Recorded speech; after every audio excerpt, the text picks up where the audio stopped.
And what is the mark that you have humbled yourself? Here it is. God gives grace to the humble. And how do you know you got grace? You know, the verse we have preached for 45 years. Sin shall not rule over you when you are under grace. All these 45 years, whenever I've slipped up, even slightly, in my thoughts or with a rude word, I said, Lord, why did that happen? It wasn't some gross sin, some small slip up. Why did that happen? And God says, you did not get grace. Because if you had grace, you would not have slipped up.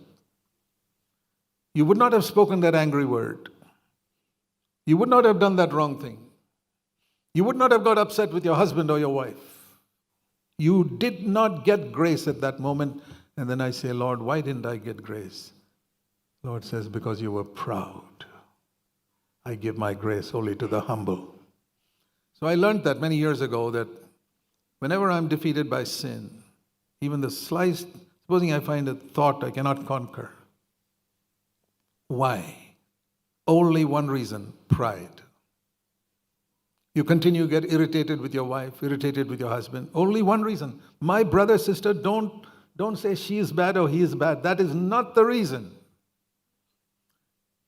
Jesus was surrounded by the most evil people in the world, yet he never sinned. Don't say, I've got a wicked wife or a bad husband. No, you are proud. And you did not get grace. That's the only reason you got upset and irritated and lost your temper. At least remember that from today onwards, so that at least you can find a solution for it by going to God and saying, Lord, tell me, how can I get grace? And so whenever the Lord said to me, it's because you were proud, you didn't get grace, and because you didn't get grace, you slipped up there. The next question I asked the Lord was, Lord, show me where I am proud. And sometimes the Lord would show me something that happened the previous week where God blessed me in some way.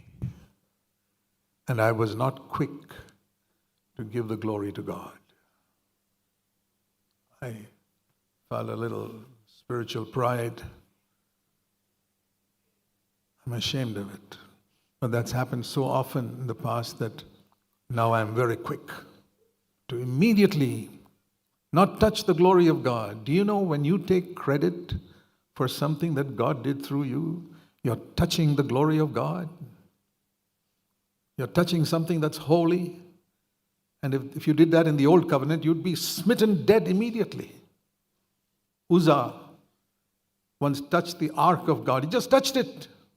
And he was smitten to death. Thank God we are under the new covenant. Have you touched the glory of God somewhere? Have you taken credit for your well-behaved children? God have mercy on you.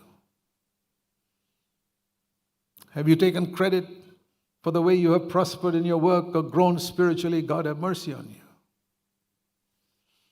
Do you look down on others, thinking that you're better than them, instead of recognizing that it is God's mercy that's made you what you are?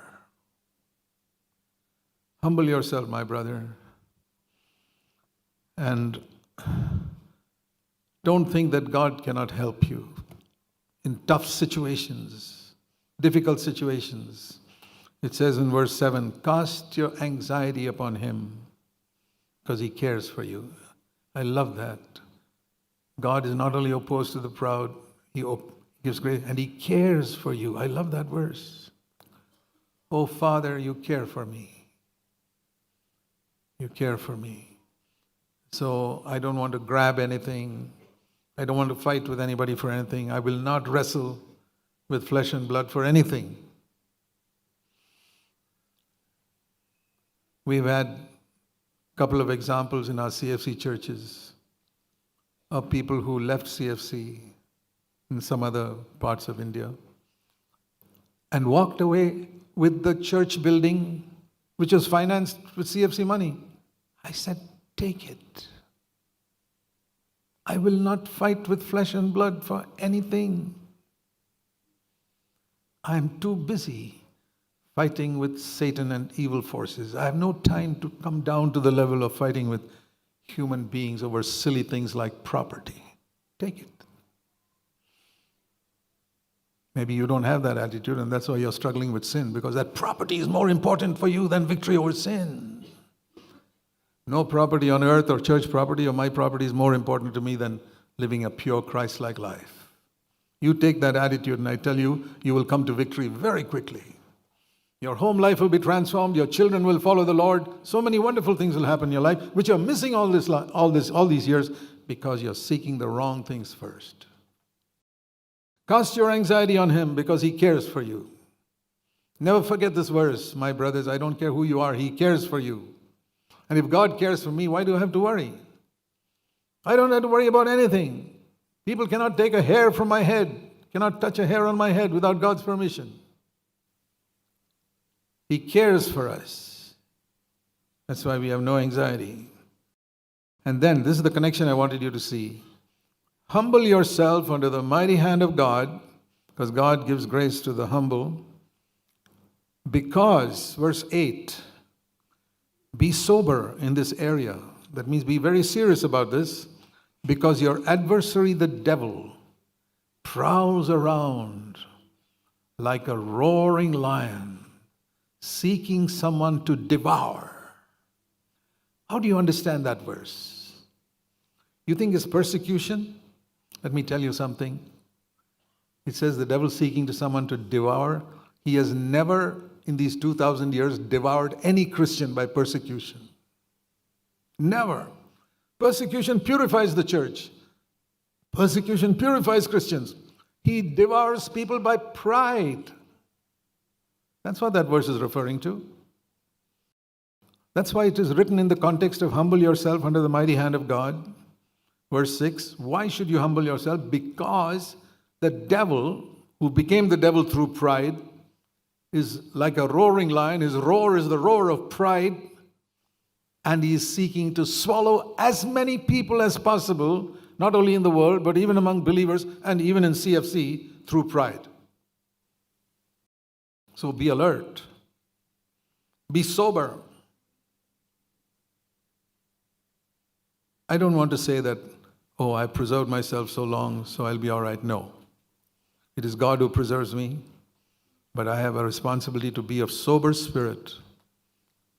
That means to be serious and not to think that, oh, I'm beyond, now it's gone well with me for so long, so it'll go well with me forever. Then I'm in danger. I want to have a sober spirit which says, I want to be alert all the time against this roaring lion who's roaring and roaming around, and he's roaming around CFC churches, and I'll tell you a number of cases I have seen in the last 45 years. Elder brothers who have fallen, devoured by Satan, not by persecution, by pride. They prospered financially after falling away. And you know what they say? See, we stood against CFC and God has prospered us financially. Just look around the world and see who are the people prospering financially today in other religions, and you'll see whether it is a blessing of God or something else. Don't ever think that financial prosperity is the blessing of God. God gives us more than enough of what we need. But that is not the primary blessing of God. That is the bonus He throws in. You know, like you work in a company, not for bonus.